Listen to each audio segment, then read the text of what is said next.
그 방금 자동차 관세 관련해서 부총리님 그 송구하게 생각하신다 그러면 우리 저희한테 오늘 주신 관세 협상 결과 보고에도 그렇게 돼 있어야 되는 거 아닙니까? 왜 보고서에는 일본, EU 등 주요 경쟁국과 비교하여 불리하지 않은 결과를 확보했다. 미국 시장 내 경쟁력을 유지했다. 라는 식의 자화자찬 식의 설명을 써놓으시고 정작 이 자리에 오셔가지고 부총리께서는 송구하다. 이거 약간 앞뒤가 안 맞는 거 아닙니까? 저도 방금 존경하는 이인선 의원님 말씀하신 거 지적하려고 했어요. 우리 한국 자동차는 원래 관세 0%였습니다. 근데 일본이나 EU 같은 경우 2.5%였죠. 12.5% 저희가 방어했었어야 되는 거 아닙니까? 그리고 지금 영국 같은 경우도 여기 자료에는 빠져 있는데 2.5%였는데 10%로 7.5%밖에 인상이 안 됐습니다. 그러니까 지금 대한민국 자동차가 관세 그 기존에 갖고 있던 경쟁력이라는 것이 훼손이 된 거거든요. 그래서 그러면 국민의 대표인 저희 국회에 솔직하게 말씀을 하셔야지 이런 식으로 자화자찬식으로 얘기하는 건 적절하지 않다라고 생각하는데 부총님 생각 어떠십니까? 예, 의원님, 제가 절대로 자화자찬하지는 않습니다. 다만 지금 자동차 같은 경우 12.5%를 제가 강력하게 주장을 하니까요. 실무자 상무장관은 그러면은 하지 마라, 25% 받아라 이렇게 얘기했을 때 참 제가 이거 어떡하지 하는 그런 또 고뇌도 있었다는 말씀을 드리겠습니다. 그렇지만은 제가 계속 트럼프 대통령 앞에서 주장을 계속 했었습니다. 그래서 당연히 네. 상대방 압박하죠. 물론 뭐 부총님이 고생 안 하셨다는 건 아닙니다만은 이 결과에 대해서 제대로 저희 국회에 보고를 해주셔야지 말씀하시는 것과 보고자료 내용이 달라서는 곤란하다라는 거 다시 한번 말씀드리고요.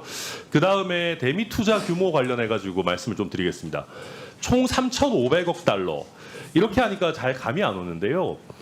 대한민국이 1980년부터 2024년 그러니까 45년 동안 대미 직접 투자를 한 액수가 총 얼마인지 부총리 혹시 알고 계십니까?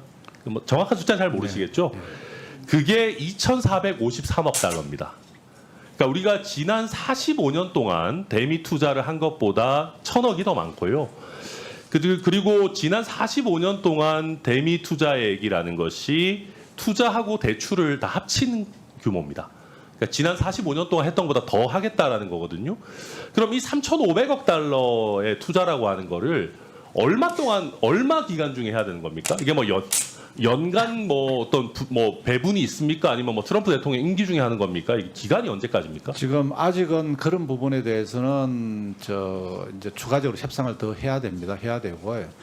실질적으로 저희들이 봤을 때는 이게 구성이 세 가지로 됩니다. 네. 출자도 있고 대출도 있고 보증도 보증도 있습니다. 예, 세 가지로 구성이 돼가 있기 때문에 근데 아무리 그래도 네. 우리가 이제 어느 정도 대충 생각이 있을 거 아닙니까? 그쪽에서도 제가 예상하기에는 아무래도 트럼프 대통령 임기 중에 많은 부분 했으면 좋겠다라고 할 것 같은데 그런 대강의 타임라인도 짠 게 없습니까? 예, 저희들이 아직은 없고요. 없고 저희들이 생각해 봤을 때 예를 들어 조선소를 짓는다 했을 때 부지를 찾아야 되고 설계를 해야 되고 여기다가 텃밭기를 해야 되고 걸리는 시간을 따라가지고 따졌을 자연스럽게 하겠다 때는 이런 취지인 겁니까? 예, 시간은 아마 좀 걸리지 않을까 저희들은 판단하지만은요. 이걸 또 굳이 또 대놓고 얘기하기는 또 어렵다는 말이죠. 그러면 투자, 대출, 보증 요 세 가지의 비중은 어느 정도입니까? 그 부분도 합의된 게 없습니다. 그 부분 합의된 게 전혀 예, 없어요. 그냥 투자, 대출, 보증을 구성을 한다 이렇게만 돼가 있습니다. 그러면은 그런 식이면은 네. 이게 우리 정부가 어느 정도 돈을 투자해야 되는지랑 민간 기업이 어느 정도 분담해야 되는지 이런 부분도 지금 계획이 나온 게 하나도 없습니까? 이 부분은 아마 정부 부분의 어떤 투자, 보증, 대출로 봐야 됩니다. 그러면 정부가 대출하거나 네. 보증해 주는 게 3,500억 달러라는 네, 겁니까? 맞습니다. 네. 민간 기업 참여 없이 정부가 순수하게 보증하거나 대출하는 게 이 정도 네. 규모라고요? 네. 엄청난 규모 아닙니까? 그렇지만은 이게 진행하는 과정에 있어서는 저희들이 볼 때는 이 속도에 따라서 돈이 투입되지 않을까 이렇게 예상을 하고 있고요. 그런 부분에 대해서는 미국도 구체적인 계획이 없습니다. 이게 아무튼 제가 걱정하는 네네. 거는 저희가 지난 45년 동안 했던 투자, 대출, 보증 이런 걸 포함한 것보다 더 하겠다라는 얘기인데 지금 너무 포괄적으로 계획 없이 지금 아무리 협상 단계라지만 좀 굉장히 걱정스러운 부분이고요. 그 다음에 제가 또 한 가지 요즘 보면 자꾸 우리 대한민국 기업들을 한국에서 사업하기 어렵게 하는 거 아닌가. 이번에 대미 투자라는 것도 결국 아까 조승래 의원께서도 말씀하셨지만 한국 기업의 한국 기업이 미국에 투자를 어쨌든 해야 되는 것이고 그럼 자연스럽게 그쪽의 일자리가 당연히 늘어날 수밖에 없는 건 아니겠습니까? 이거 어마어마한 규모의 투자가 미국에 이루어지는 상황인데 게다가 지금 우리 국내 법제상으로도 뭐 노란봉투법을 포함해서 여러 가지 이런 부담이 되는 법률들이 계속 추진이 되고 있습니다. 그러니까 지금 저도 그래서 이런 생각을 해봤어요.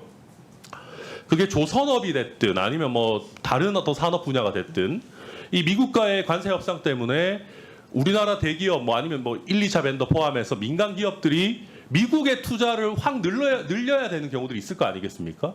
그렇지 않아요? 우리가 약속을 지키려면 투자를 해야 될 거 아닙니까?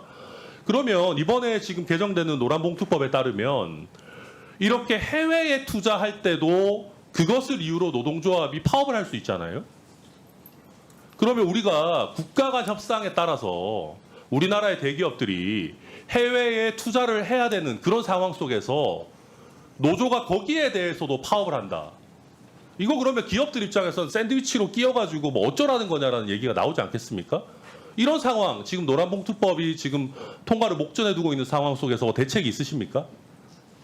예, 뭐 저희들이 판단하기로는 우리 뭐 노조에서도 국익 관점에서 판단하지 않을까 이렇게 생각을 합니다. 아니 그건 너무 나이브한 말씀이시죠. 그게 노조 입장에서 해외로 지금 생산 라인 옮기고 뭐 투자를 그쪽에서 해서 일자리가 그쪽에 생기면 아니 현대차든 다른 뭐 삼성전자든 뭐 라인 옮기고 하면 당연히 다 반발하잖아요. 현대차 같은 경우에는 어떤 자동차 품종을 외국에서 생산하는 것만 해도 노조랑 협의를 하게 되어 있는데 지금 내 일자리 뺏기게 생겼는데 노조에서 그러면 해외 투자 늘리는 거 파업 안 하겠습니까? 국익이니까 우리는 그냥 가만히 있겠다 그러겠습니까? 근데 의원님 만약에 이걸 안 한다면 당장 우리가 25% 맞아가지고 그러니까 제 말은 당장 손실이 발생하는 이런 거예요. 상황에서 네. 노란봉투법을 지금 추진하는 게 이 관세 협상 때문에 해외 투자가 늘어나는 현대 그러면 상황을 노란봉투법을 하지 말아야지. 모순되는 거 아닙니까?